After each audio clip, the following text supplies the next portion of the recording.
Bismillahirrahmanirrahim. Assalamualaikum warahmatullahi wabarakatuh. Innal hamdalillah nahmaduhu wa nasta'inuhu wa nastaghfiruhu wa natubu ilaih. Wa na'udzu billahi min shururi anfusina min sayyiati a'malina. May yahdihillahu fala mudilla lahu wa may yudlil fala hadiyalah. Ashhadu an la ilaha illallah wahdahu la syarika lah wa ashhadu anna Muhammadan abduhu wa rasuluhu la nabiyya wa la rasula ba'dah. Allahumma fashalli wa sallim ala hadan nabiyyil karim nabiyyina Muhammad sallallahu alaihi wasallam wa ala alihi wa ashabihi wa man tabi'ahum bi ihsanin ila yaumiddin. Amma ba'd, subhanaka la ilma lana illa ma 'allamtana innaka antal alimul hakim.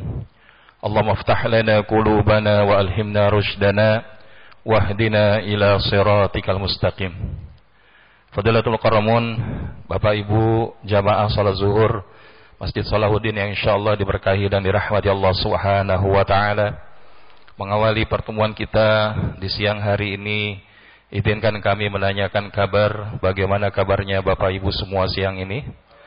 Alhamdulillah. Semoga lafaz hamdalah yang sama kita ucapkan semakin mengokohkan kapasitas kesyukuran kita di hadapan Allah Subhanahu wa taala, sehingga layak menjadi di antara hamba-hambanya yang terpilih.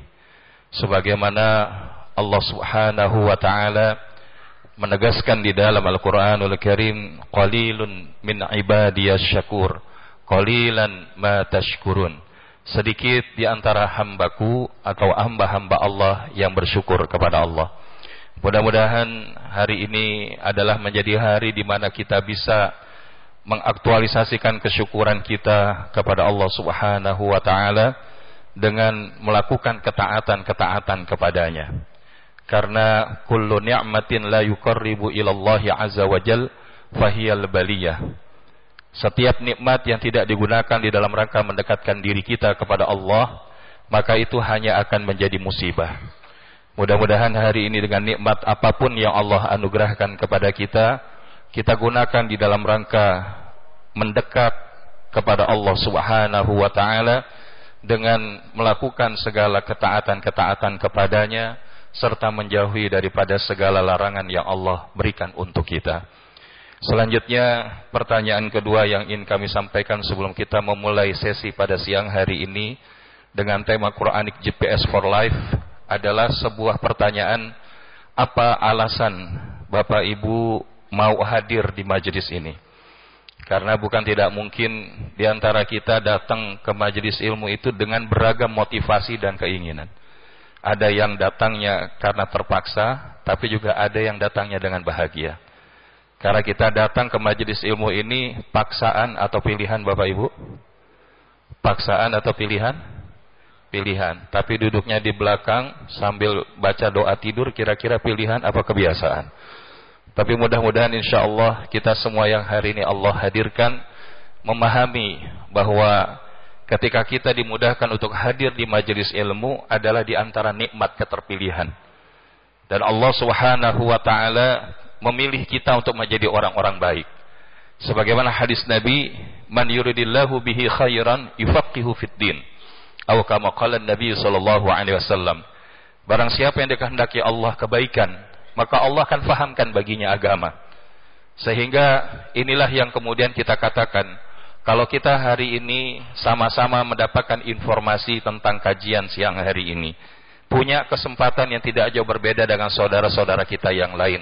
Tapi kok kemudian kita yang hadir di tempat ini, di masjid ini, maka itu adalah di antara kebaikan Allah kepada kita, memilih kita untuk menjadi orang-orang baik. Dan semoga Allah jadikan kita orang-orang baik, kehidupannya di dunia, baik kehidupannya kelak juga di akhirat nanti. Amin. Ya Rabbal Alamin. Kenapa sih alasan-alasan seperti ini penting? Karena hidup ini kalau nggak kuat alasannya, maka hari ini ada fenomena yang kita sebut dengan istilah mental illness. Apa yang menjadi concern banyak perusahaan, lembaga, institusi, organisasi adalah tentang kesehatan mental, kesehatan jiwa. Yang menariknya di dalam Islam, di antara faktor utama yang menjadikan terjadinya ketidaksehatan mental, ketidaksehatan jiwa, itu adalah 3 hal. Yang pertama adalah al-huznu, yakni kesedihan karena peristiwa atau musibah yang sudah terjadi. Maka biasanya di antara mereka yang terbelenggu dengan virus al-huznu, biasanya akan cenderung mengatakan beberapa kata yang ini sebetulnya dilarang oleh Nabi SAW. Apa kata itu? Yakni seandainya saja. Coba aja. Kadang kita di dalam hidup dihadapkan pilihan-pilihan dalam urusan kecil, apalagi dalam urusan besar. Tapi terkadang ketika kita merasakan, oh pilihan kita harusnya tadi yang itu, tidak yang ini. Coba aja. Dan ini yang diingatkan oleh Nabi SAW. Jangan kalian katakan hakada, seandainya saja. Tapi katakanlah qadarullah wa masya'a fa'al. Bahwa segala sesuatunya sudah Allah tetapkan sesuai dengan apa yang Allah kehendaki. Maka sikap kita, jangan sampai kita menjadi orang-orang yang memiliki kesedihan akan kegagalan, kehilangan, ataupun peristiwa yang sudah berlalu di dalam kehidupan kita, yang membuat kita sulit untuk bergerak dan melangkah ke depan. Yang kedua adalah al-ghammu. Al-ghammu ini adalah kegelisahan atau kesedihan atas hal apa yang sedang terjadi. Dia tidak hadir utuh, sadar penuh. Dia hadir sih di majelis ilmu, tapi tadi ketika Ustadz baru bilang assalamualaikum, dia jawab bismika Allahumma ahya wa bismika ahmud. Tapi itu pun masih lebih baik. Kenapa? Setidaknya Ustadz tidur di majelis ta'lim. Tapi ala kulli hal, kalau tidur saja dapat pahala, apalagi kalau kita tidak tidur. Karena apa? Ketika kita bergerak di dalam kebaikan itu, baik lapang ataupun berat, dalam surat At-Taubah ayat 41 Allah sebutkan, infiru khifafan wa thiqalan. Bergeraklah kalian, berangkatlah kalian dalam keadaan lapang ataupun gembira. Wajahidu fi sabilillahi bi amwalikum wa anfusikum. Di jalan Allah untuk berjuang dengan harta kalian ataupun diri kalian. Karena itu adalah lebih baik bagi kalian jikalau kalian mengetahuinya. Maka kalau kita hari ini toh pun lagi-lagi malas, tapi kita masih ada di majelis ilmu, lagi ngerasa bete, bosen, tapi kita masih mau sholat, maka itu bukan tidak mungkin adalah tanda keikhlasan. Karena apa? Pada saat itu kita tidak sedang berharap apa-apa, tapi kita sedang mengikuti apa yang Allah perintahkan. Maka ketika kita mampu bersyukur dengan sekecil apapun nikmat, inilah yang akan mengundang kebahagiaan di dalam hidup kita. Karena hari ini kita menderita di dalam hidup karena tidak bisa setidaknya hadir utuh, sadar penuh.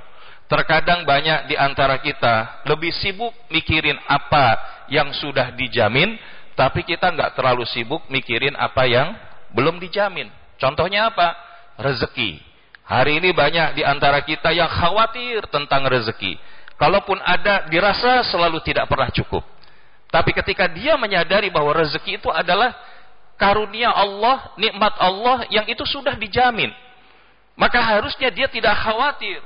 Tapi bagaimana dia akan berakhir kehidupannya, bagaimana perjalanannya menuju kampung akhirat, maka itu yang seyogianya harusnya kemudian hadir dan dia fikirkan. Tapi sayangnya justru kita hari ini mengabaikan akan hal itu. Maka bersyukur menjadi di antara kunci bagaimana agar kita hadir utuh, sadar penuh. Dan yang ketiga adalah al-hammu. Al-hammu ini kalau tadi kaitannya al-husnu masa lalu, al-ghammu masa kini, maka al-hammu itu adalah masa depan. Sesuatu yang belum terjadi namun kita merasakan kekhawatiran tentang apa yang akan terjadi, padahal itu belum tentu sebagaimana yang kita pikirkan. Kritis boleh, kemudian kita melakukan analisa, prediksi silahkan, tapi kita tidak bisa memastikan bahwa prediksi kita, apa yang kita perkirakan, forecasting dan lain sebagainya, itu pasti akan terjadi sebagaimana yang kita bayangkan. Karena apa? Karena kita punya Allah. Allah lah yang selalu menetapkan yang terbaik untuk kita. Kalaupun hari ini terjadi sesuatu yang kemudian pernah kita sangkakan di masa yang lalu, maka yakinilah bahwa itu adalah yang terbaik dari Allah dan membuat kita harusnya yakin bahwa kita tidak pernah sendirian. You are never go alone. You never walk alone. Kita gak pernah bahasanya pergi sendirian, berjalan sendirian. Karena Allah selalu bersama dengan para hamba-hambanya yang kemudian selalu mengingat kepadanya. Sebagaimana firman Allah, fadhkuruni adhkurkum washkuruli wala takfurun. Maka ingatlah kepadaku, niscaya aku akan ingat kepada kalian. Dan bersyukurlah kalian kepadaku, dan janganlah kalian berlaku kufur kepadaku. Maka Bapak Ibu jamaah yang dirahmati Allah Subhanahu wa taala, terkait dengan mental illness itulah, maka bukan tidak mungkin hari ini banyak orang yang mengatakan bahwa saya memang sudah ditakdirkan Allahnya gitu Ustaz. Hidup saya susah terus, gelisah terus, menderita terus. Padahal tidaklah, karunia kehidupan itu adalah anugerah keterpilihan dan juga anugerah pilihan. Karena apa? Allah memberikan kita free will, memberikan kita kebebasan. Fa'alhamaha fujuraha wa taqwaha. Maka bagaimana kita memilih jalan di dalam kehidupan kita? Kalau kita membahasakan dengan bahasa yang lebih sederhana, kita dihadapkan dalam hidup ini setidaknya dua jalan. Yang pertama jalan kesenangan, atau yang kedua jalan ketenangan. Kira-kira kalau saya tanya kepada Bapak Ibu jamaah, mana biasanya yang lebih banyak dipilih oleh kebanyakan manusia di dalam kehidupan saat dihadirkan jalan itu? Jalan kesenangan atau jalan ketenangan? Jalan kesenangan, betul? Ya, karena hari ini betapa tidak, walaupun sudah banyak yang tertangkap dengan kasus narkoba, tapi ternyata yang masih menggunakan narkoba, menjual narkoba sedikit atau banyak? Padahal tahu itu sesuatu yang tidak akan membuat ketenangan, tapi buat sebagian mereka menjadi jalan kesenangan.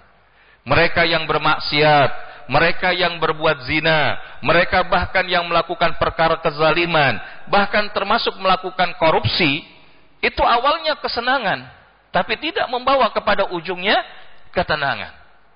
Tapi ketika kita mengatakan, saya ingin memilih jalan ketenangan Ustaz, maka di manakah jalan ketenangan itu kita dapatkan? Surat Ar-Ra'd ayat 28, Allah Subhanahu wa taala berfirman, "Alladzina amanu wa tatma'innu qulubuhum bi dzikrillah. Ala bi dzikrillah tatma'innul qulub."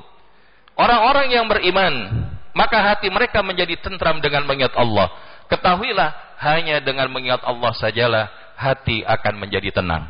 Maka hari ini justru di tengah hiruk pikuk dalam kehidupan kita, tanggung jawab yang berkelindan, ataupun beban yang terus bertambah setiap waktunya, kita bersyukur kalau lembaga kita, organisasi kita, institusi kita, kantor kita masih memberikan ruang untuk hadir di dalam majelis ilmu. Karena inilah di antara jalan ketenangan itu. Bahkan Nabi SAW menyebutkan, "Idza marartum bi riyadil jannah farta'u." Jikalau kalian melihat taman surganya Allah di atas muka bumi, maka mampirlah. Maka sahabat saat itu kemudian bertanya dengan penuh keheranan, "Wa ma riyadil jannah ya Rasulullah?" Apa yang dimaksud dengan taman surgamu atau taman surganya Allah di atas muka bumi itu ya Rasulullah? Maka kemudian Nabi SAW menjawab, "Qala hilakid dzikr." Nabi SAW menjelaskan, itulah halaqah dzikir, itulah majelis zikir, itulah majelis ilmu, majelis ta'lim. Maka mudah-mudahan insyaallah yang hari ini hadir, mudah-mudahan Allah karuniakan ketenangan. Bahkan yang gak jawab amin, mudah-mudahan sudah tenang duluan, karena posisinya menentukan prestasi. Dan Bapak Ibu jamaah yang dirahmati Allah, maka Syekh Ibnu Athaillah di dalam kitab Al-Hikam memberikan kepada kita dorongan spirit, pendongkrak semangat. Man asyraqat bidayatuhu asyraqat nihayatuhu. Barang siapa yang awalnya itu bersinar, maka akhirnya juga akan bersinar. Maksudnya apa? Dalam konteks pilihan, seseorang yang dia memilih jalan kemaksiatan dan memilih jalan ketakwaan, itu akan mempengaruhi sinar di dalam kehidupannya. Karena ketika dia memilih jalan kefujuran, jalan kemaksiatan, jalan kesenangan, apakah ini jalan yang memberikan cahaya Bapak Ibu? Tidak. Tapi itulah yang disebut dengan cahaya semu, yang kadang kita anggap sebagai cahaya, tapi padahal cahaya itu justru menyilaukan daripada yang memandangnya, dan dia sendiri kehilangan arah dan kehilangan jalan. Tapi bagaimana yang kemudian disebut mereka orang-orang yang memilih Al-Quran sebagai jalan ketakwaannya, Karena nggak mungkin orang bertakwa itu tidak punya guidance book. Dan Allah menjelaskan di dalam surat Al-Baqarah, "Dzalikal kitab la raiba fih hudal lil muttaqin." Itulah kitab yang tidak ada keraguan di dalamnya, menjadi petunjuk bagi orang-orang yang bertakwa. Maka siapapun orang yang hidup mengambil Al-Quran sebagai panduannya, sebagai bimbingannya, inilah yang akan menjadikan hidupnya bercahaya, yang bahkan mengeluarkan mereka daripada zulumat ilan nur. Yakhrujuz zulumat ilan nur, yaitu mengeluarkan daripada kegelapan menuju kepada cahaya yang terang benderang. Min alamatin najah fin nahayatir ruju' ilallahi fil bidayat. Karena pada akhirnya kita akan mendapati bahwa di antara tanda-tanda kesuksesan akhir perjalanan adalah kembali kepada Allah Subhanahu wa taala pada permulaannya. Inilah yang kita sebut journey of life. Inna lillahi wa inna ilaihi raji'un. Inilah hakikat perjalanan kita. Sesungguhnya kita adalah dari Allah, milik Allah, dan akan kembali kepada Allah Subhanahu wa taala. Dan untuk itulah ada satu nasihat yang menarik dari Albert Einstein, di mana beliau pernah mengatakan, try not to become a man of success, but rather try to become a man of value. Berusahalah untuk tidak sekedar menjadi orang yang menggapai kesuksesan, tapi berusahalah untuk menjadi orang yang memiliki nilai. Maka di dalam Al-Quran Allah membahasakannya dengan lebih indah, yaitu apa? Alladzi khalaqal mauta wal hayata liyabluwakum ayyukum ahsanu amala. Karena Allah menjadikan kematian dan kehidupan sebagai ujian bagi kalian untuk menguji siapakah yang paling baik amalnya. Maka amal-amal kita sekali lagi bukanlah juga menjadi pemasti bahwa kita pasti masuk surga dan akan dijauhkan dari neraka. Karena Nabi menyebutkan dalam sebuah hadis, bukanlah karena amalan seseorang yang menyebabkan seseorang itu dijauhkan dari neraka dan juga dimasukkan ke dalam surga. Wala ana illa birahmati minallah. Begitupun juga diriku, kata Nabi. Karena aku masuk surga bukan karena sebatas amalanku, akan tetapi karena rahmat Allah Subhanahu wa ta'ala. Maka Bapak Ibu jamaah yang dirahmati Allah, jika memang demikian adanya, lalu pertanyaan yang berikutnya adalah, bagaimanakah jalan kita meraih sukses bernilai di dalam kehidupan? Maka banyak jalan menuju kesuksesan, tapi yang kita fahami adalah di dalam kehidupan kita sebagai seorang hamba, tidak ada jalan kesuksesan itu kecuali mengikuti apa yang Allah berikan dan meneladani apa yang Rasulullah tinggalkan kepada kita.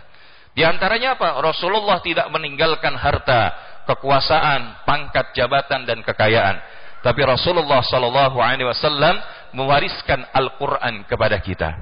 Tapi sayangnya di dalam sebuah kesempatan, Allah Subhanahu wa ta'ala mengcapture, mendokumentasi bagaimana kegelisahan Nabi SAW. Apa yang disebutkan oleh Nabi SAW dan disebutkan oleh Allah di dalam Al-Quranul Karim, ini termaktub di dalam Quran surat Al-Furqan ayat ke-30. Bismillahirrahmanirrahim. Wa qala ar-rasulu ya rabbi inna qaumi ittakhadhu hadzal qur'ana mahjura. Dan berkatalah Rasul, ya Rabb, wahai Tuhanku, sesungguhnya kaumku menjadikan Al-Quran itu sesuatu yang tidak diacuhkan.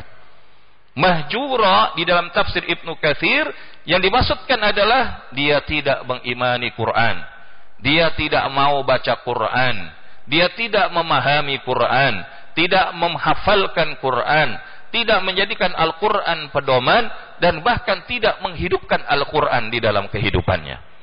Maka inilah yang membuat banyak orang hari ini hidupnya hanya sekedar ikut-ikutan. Fenomenanya kita sebut FOMO, fear of missing out. Ikut-ikutan. Lagi rame suka sesuatu, ikut. Lagi rame ungger-ungger, ungke-ungke, ikut. Lagi rame ikut brand root, tung-tung-tung sahur, ikut. Padahal kita sudah punya rujukan yang jelas. Tapi sekarang kalau kita lihat dalam multidimensi, bahkan di dalam multi segenap generasi, hari ini kita sedang berada di dalam kondisi yang semakin jauh. daripada keterbimbingan di sisi Allah Subhanahu wa taala. Maka jangan sampai kemudian kita hilang kesadaran, tapi kita perlu membangun kesadaran. Apakah hidup kita ini hanya cuman untuk main-main saja? Maka kalau sekarang Musiala gara-gara pengen ngambil bola, kakinya patah ya kan, karena ditabrak sama gigi. Tapi ala kulli hal, ternyata main bola pun bisa beresiko. Apalagi kita hidup. Kalau kita nggak sesuai aturan, nggak ngikut dari apa yang seharusnya kita kerjakan, bukan nggak mungkin hidup kita bakal celaka. Maka di dalam Quran surat Al-Mu'minun ayat 115, Allah Subhanahu wa taala mengingatkan, "Afahasibatum annama khalaqnakum 'abatha wa annakum ilaina la turja'un." Maka apakah kalian mengira bahwa sesungguhnya kami menciptakan kalian secara main-main saja dan bahwa kalian tidak akan dikembalikan kepada kami? Enggak mungkin Bapak Ibu. Yang namanya permainan, sesuka-sukanya permainan, maka pasti ada batas akhirnya. Betul apa enggak?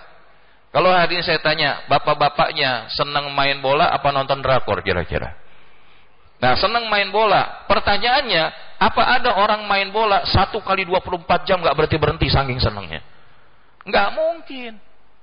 Makanya ketika kita berbicara tentang bahwa hidup ini tidak sekedar main-main, maka Allah mengingatkan bahwa dunia ini hanya tempat permainan dan sendak gurau. Kalau kita nggak sadar, maka kita terbawa kepada arus. Maka oleh karenanya, Syekh Ibnu Athaillah menyampaikan di dalam risalahnya yang lain, khairu awqatika waqtun tashhadu fihi wujuda faqatika wa turaddu fihi ila wujudi zillatika. Saat-saat terbaik, waktu-waktu yang terbaik yang kalian miliki itu adalah ketika kalian sadar betapa tergantungnya dirimu kalian kepada Allah, dan hal itu menyadarkan betapa lemah dan hinanya diri kalian. Maka di titik inilah kita semakin sadar kalau hari ini kita bukan apa-apa dan bukan siapa-siapa kecuali hanyalah hamba di hadapan Allah. Jangan sampai kemudian karena sesuatu amanah yang Allah berikan kepada kita menjadikan kita Fir'aun baru, menjadikan kita Qarun yang baru, menjadikan kita Haman yang baru. Tapi bagaimana kita justru menjadi bagian di antara hamba Allah yang semakin baik. Maka apa yang bisa kita lakukan agar kemudian dengan semangat tahun baru 1447 Hijriah hidup kita lebih baik, kita menjadi hamba yang lebih baik? Maka ada satu rumus yang insya Allah kalau kita bahasanya mencari sebuah frekuensi di radio, mungkin ini dulu-dulu ya, tapi kalau kita cari radio, kalau bukan pas frekuensinya, yang kedengeran suara murotalnya apa suara kersek-kerseknya? Nah, kalau sekarang begitu kita kemudian pas frekuensinya, kedengeran nggak suara murotalnya? Nah, ini yang kita maksudkan.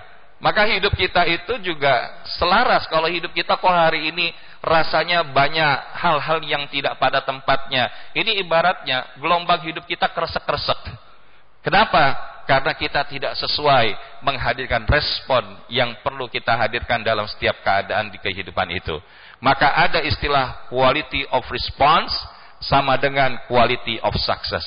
Karena kualitas respon di dalam hidup kita ini akan mempengaruhi kualitas kesuksesan kita di sisi Allah Subhanahu wa taala. Maka beda frekuensi, beda hasil. Dan agar kita kemudian sesuai frekuensinya gimana? Karena ini bumi-buminya Allah, kita makhluknya Allah, maka kita hidup selaras dengan aturan Allah Subhanahu wa taala. Maka ketika hidup itu bersama Quran, al-hayatul haqiqiyah, maka Al-Quran akan membimbing hidup kita menjadi lebih hidup. Sebagaimana termaktub dalam Quran surah Al-Anfal ayat ke-24. Ya ayyuhalladzina amanu istajibu lillahi walir rasul idza da'akum lima yuhyikum. Wahai orang-orang yang beriman, penuhilah seruan Allah dan seruan Rasul apabila Rasul menyuruh kalian kepada sesuatu yang memberikan kehidupan kepada kalian. Dengan Al-Quran, dengan As-Sunnah, maka inilah yang membuat hidup kita lebih hidup. Kalau hari ini kita hidup seakan gak mau mati pun segan, karena jangan-jangan frekuensi kita belum sesuai dengan yang diharapkan. Dan agar kita bisa menjadikan demikian, bahwa berbicara tentang sukses, success doesn't come to you, you got to it. Toxic success versus sweet success. Karena hari ini ada orang yang merasa, oh suksesnya sudah berhasil, tapi sebetulnya itu adalah sukses yang melenakan, sukses yang menjadi racun. Tapi kalau yang dia sukses yang sebenarnya, sukses yang hakiki, itulah yang terasa manis dan kemudian bisa dinikmati. Maka kalau kita hari ini ibaratnya sedang berada di sebuah hutan, maka mana yang akan kita pilih kalau kita diberikan satu benda yang akan membawa kita kemudian bisa survive bahkan keluar dari hutan itu? Pilih jam atau waktu, atau yang kedua pilih kompas atau arah. Kira-kira mana yang akan dipilih? Pilih jam atau kompas? Ya, jam atau kompas? Kenapa pilihnya kompas? Kalau jam itu kan, kalaupun kita nggak pakai jam, kalaupun kita berada di hutan lindung sekalipun, setidaknya kita tahu kapan matahari masih bersinar dan kapan matahari sudah tenggelam. Tapi belum tentu bisa membawa kita arah untuk bisa keluar dari hutan itu. Tapi kalau kita hari ini tidak punya jam, tapi kita masih punya arah, masih punya kompas, kita tahu arah mana yang akan kita tuju. Betul atau tidak? Maka inilah yang kemudian ketika kita maknai dalam hidup pun, kita perlu punya kompas kehidupan. Karena kompas kehidupan itu adalah penentu arah hidup kita. Mau kemana? Dan itulah visi, misi, nilai-nilai, prinsip, norma hati nurani. Karena dia terkait bagaimana seseorang mengisi waktu dan mengarahkan kehidupannya, mengerjakan hal yang benar, do the right things. Sementara kalau jam kehidupan itu adalah komitmen, janji-janji pertemuan, jadwal dan kegiatan, semuanya terkait bagaimana kita mengatur jadwal kehidupan dan kesibukan kita. Maka di kesempatan pada hari ini saya ingin menegaskan kembali satu nasihat menarik dari Mark Twain. The two most important days in your life are the day you are born and the day you are find out why, atau yang kita sebut life purpose.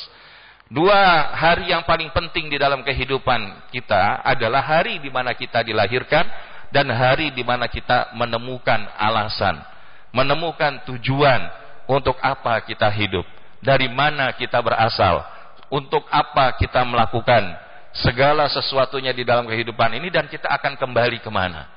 Inilah yang kita sebut menemukan tujuan di dalam hidup kita. Dan oleh karenanya, ibarat kita kemudian melakukan perjalanan. Maka tadi saat ditanya sama Pak Eka, Ustaz sudah sampai di mana? Wah, insya Allah sebentar lagi sampai. Karena apa? Hari ini kita ada yang namanya GPS. Yang itu dia bisa memberikan kita alat bantu ataupun support menentukan bagaimana kita bisa mencapai arah tujuan. Dan hari ini kita juga butuh GPS di dalam kehidupan kita sebagai arah untuk meraih kesuksesan. Dan menariknya kalau kita kembalikan dengan berbasis Al-Quran dan As-Sunnah, maka setidaknya kita ingin membahas sebagai sebuah pengantar pertemuan hari ini, yaitu Quranic GPS for Life.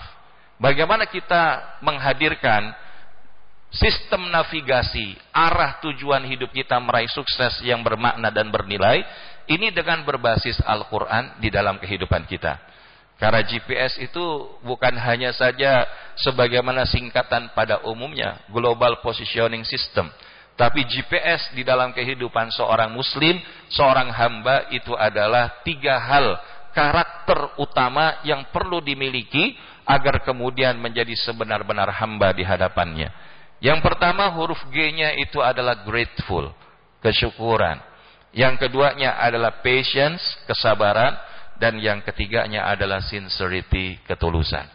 Maka mohon izinnya Bapak Ibu, insya Allah setidaknya sampai pukul 1 nanti kita membahas huruf G yang pertama, yaitu grateful. Kenapa perlu kita singgung tentang kesyukuran? Selain di awal kita sudah mention ini adalah bagian dari keterpilihan, karena memang di antara salah satu di antara tujuan hidup kita selain menghamba beribadah kepada Allah adalah menjadi hambanya yang bersyukur. Di mana itu kita dapatkan? Qur'annya surat An-Nahl ayat 78. Wallahu akhrajakum min butuni ummahatikum la ta'lamuna syai'a wa ja'ala lakumus sam'a wal absara wal af'idah la'allakum tashkurun. Dan Allah mengeluarkan kalian dari perut ibu kalian dalam keadaan tidak mengetahui sesuatu apapun. Hari ini kita berangkat from zero, sampai kemudian Allah memberikan modal kepada kita, yaitu apa? Allah memberikan kita pendengaran, penglihatan, dan hati. Agar apa? La'allakum tashkurun, agar kalian jadi hamba Allah yang bersyukur. Jangan sampai hari ini kita dikasih mata tapi tidak digunakan untuk melihat, dikasih pendengaran tapi tidak mau mendengar, dikasih hati tapi tidak mau digunakan. Maka inilah yang disebut dalam bahasa Al-Quran, ulaika kal an'am bal hum adal. Mereka itulah seperti binatang ternak, bahkan mereka itu lebih sesat lagi. Maka hari ini wa'iyadzubillah, kalau kita kemudian melihat fenomena sosial di sekeliling kita hari ini, terakhir kita mendengar sebuah kisah penggerebegan di satu kamar hotel di daerah Jawa Barat, bahwa puluhan laki-laki tertangkap tanpa menggunakan busana berada di dalam satu tempat yang sama.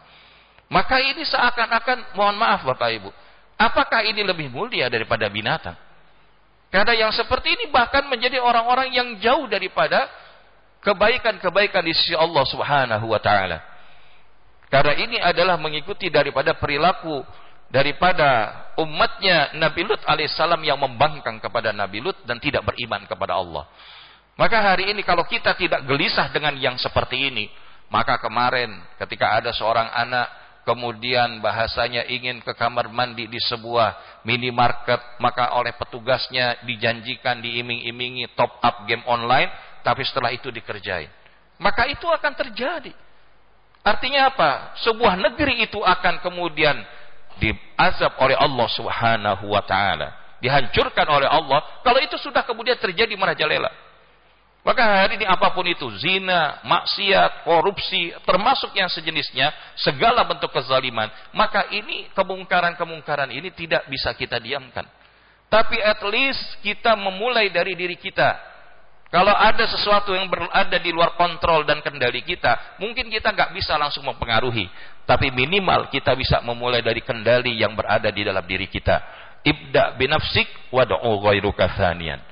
Maka kenapa bab syukur ini menjadi penting, menjadi pengendali arah tujuan keberhasilan kita di dalam kehidupan di sisi Allah? Maka pertama diantaranya dengan syukur ini kita akan mendapatkan tambahan-tambahan nikmat dari Allah. Ayatnya sudah hafal semua. Wa idz ta'adzana rabbukum la in syakartum la azidannakum. Kalau kalian bersyukur, Allah pasti tambahin nikmat itu. Bahkan tambahin itu bukan cuma sekedar dalam bentuk fisik, tapi ketika ada rasa bersyukur pun, Syekh Ibnu Rajab Al-Hambali rahimahullah menyebutkan itu pun adalah tambahan nikmat. Sehingga dia akan terus looping, akan terus bertambah. Dan kuncinya sederhana, man lam yashkuril qalil wa lam yashkuril katsir. Siapa yang tidak bisa bersyukur dengan yang sedikit, maka dia tidak akan bisa bersyukur dengan yang banyak. Yang kedua adalah surat An-Nisa 147. Ma yaf'alullahu bi'adabikum in syakartum wa amantum wa kana Allahu syakiran alima. Mengapa Allah akan mengazab dan menghancurkan kalian kalau kalian itu bersyukur dan beriman kepada Allah? Jadi orang bersyukur itu, negeri yang bersyukur, kantor yang bersyukur, keluarga yang bersyukur, itu akan dijauhkan dari siksanya Allah Subhanahu wa taala. Apalagi hari ini kalau kita kaitkan dengan era yang sedang kita hadapi, jobless era ketiadaan pekerjaan. Hari ini mungkin ada orang yang lebih pintar dari kita, lebih baik dari kita, tapi ternyata mungkin tidak bekerja dan tidak memiliki penghasilan. Tapi hari ini kalau kita bersyukur dengan apa yang masih Allah hadirkan untuk kita kemudian melakukan pekerjaan dengan sebenar-benarnya, maka dengan izin Allah ini menjauhkan dari kemurkaan Allah di dalam kehidupan kita. Dan tadi bahkan dengan syukur inilah yang menjadikan kita hamba yang terpilih. Qalilun min ibadiyas syakur, qalilan ma tashkurun. Maka Bapak Ibu yang dirahmati Allah, lalu bagaimana kita menghadirkan syukur itu di dalam hidup kita? Maka Syekh Ibnu Qayyim Al-Jauziyah menyebutkan hakikatus syukur yakunu bil qalb khudu'an wastikanah. Syukur itu dihadirkan yang pertama dengan hati, yaitu apa? Khudu, tunduk, tidak merasa bahwa apa yang hari kita miliki itu punya kita, kecuali itu datangnya dari Allah dan punya Allah. Kemudian istiqanah, istiqanah itu tenang. Kalau memang itu bagian dari rezeki kita, maka itu nggak akan bakal melewati kita. Tapi kalau itu bukan punya kita, biarpun kita melakukan beragam cara dan upaya, maka kita tidak akan mendapatkannya. Betul atau tidak? Makanya orang yang beriman dalam konteks kesyukuran itu dia hidupnya tenang. Karena dia meyakini apa yang sudah menjadi bagiannya, maka itulah kebaikan yang Allah berikan. Dia nggak mau tergoda, mau korupsi, melakukan segala manipulasi, ataupun hal-hal yang itu menjauhkan keberkahan. Karena Allah jamin rezeki itu untuknya, dan dia meyakini akan janji Allah tersebut.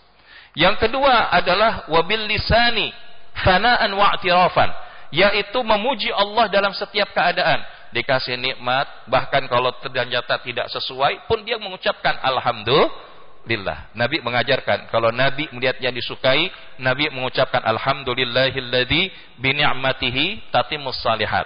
Tapi kalau Nabi melihat yang belum dia sukai atau tidak ia sukai tapi dihadirkan kepadanya, maka Ummul Mukminin menyampaikan Nabi mengucapkan alhamdulillahi ala kulli hal. Maka ini yang namanya memuji Allah. Tapi di atas itu ada lagi yang namanya mengakui. Mengakui bahwa apapun yang hari ini didapat itu adalah kelebihan yang Allah berikan. Sebagaimana pengakuan Nabi Sulaiman, hada min fadli rabbi. Ini semua kelebihan dari Rabb yang Allah berikan kepadaku. Dan ketika kemudian wabil jawari, dan juga di dalam aktivitas amal badan, yaitu ta'atan wa qiyadan, yaitu melakukan ketaatan, melakukan kepatuhan kepada Allah. Nabi ketika ditegur Ummul Mukminin, kenapa sholat malamnya begitu panjang sampai kakinya bengkak? Maka Nabi jawab, afala akunu abdan syakura. Apakah aku nggak boleh jadi hamba Allah yang bersyukur? Maka inilah gambarannya Bapak Ibu yang dirahmati Allah Subhanahu wa taala. Namun biasanya di antara yang menjadi hambatan syukur itu adalah di antaranya self-serving, bias, take for granted. Ya, kita sih bersyukur kalau nanti saya bisa dapat. Syukurnya itu pakai syarat. Saya akan bersyukur kerja di sini kalau keinginan saya sesuai dengan apa yang saya inginkan. Padahal untuk bersyukur yang sebenarnya no tendency. Jangan pakai syarat, enggak pakai tapi, sudah. Dan yang berikutnya toxic habit. Biasanya yang melemahkan kesyukuran kita complaining, obsessive controlling. Kita senangnya itu mengendalikan, bahkan memiliki kebiasaan mengeluh. Lebih banyak ngeluhnya daripada syukurnya. Maka oleh karenanya Bapak Ibu yang dirahmati Allah, sebagai penutup di 1 menit terakhir adalah kiat syukur yang melapangkan ada 4. Yang pertama, yakinlah sekecil apapun nikmat itu adalah milik Allah. Yang kedua adalah selalu memujinya dalam setiap keadaan. Kemudian jadikan nikmat itu sarana untuk semakin mendekat kepada Allah. Dan yang terakhir, mampu berterima kasih kepada jalan mendapatkan nikmat. La yashkurullah man lam yashkurun nas. Tidak dianggap bersyukur kepada Allah orang yang tidak bersyukur kepada manusia lainnya. Maka seorang anak belum dianggap bersyukur kalau dia belum berbakti kepada orang tuanya. Seorang pekerja belum dianggap bersyukur dengan sempurna kepada Allah kalau dia belum berbuat yang terbaik kepada wasilah hadirnya pekerjaan itu di dalam kehidupannya. Mudah-mudahan huruf P dan huruf S yang lain akan disampaikan di kesempatan lainnya sekiranya diundang kembali. Tapi kalau tidak, insya Allah mudah-mudahan diundang juga. Agak maksa. Tapi insya Allah karena waktu kita dibatasi sampai dengan pukul 1, semoga pertemuan kita menjadi pertemuan yang penuh keberkahan dan menjadikan kita kesyukuran, dan kita berdoa sebagaimana berdoanya Nabi Sulaiman. A'udzu billahi minasyaitonir rajim. Bismillahirrahmanirrahim. Alhamdulillahi rabbil alamin. Allahumma shalli wa sallim ala sayidina Muhammad wa ala alihi wa sahbihi wa barik wa sallim ajma'in. Rabbi auzi'ni an ashkura ni'mataka allati an'amta alayya wa ala walidayya wa an a'mala salihan tardah wa adkhilni bi rahmatika fi ibadikas salihin. Walhamdulillahi rabbil alamin. Subhanakallahumma bihamdika asyhadu an la ilaha illa anta astaghfiruka wa atubu ilaik. Wabillahi taufiq wal hidayah. Wassalamualaikum warahmatullahi wabarakatuh.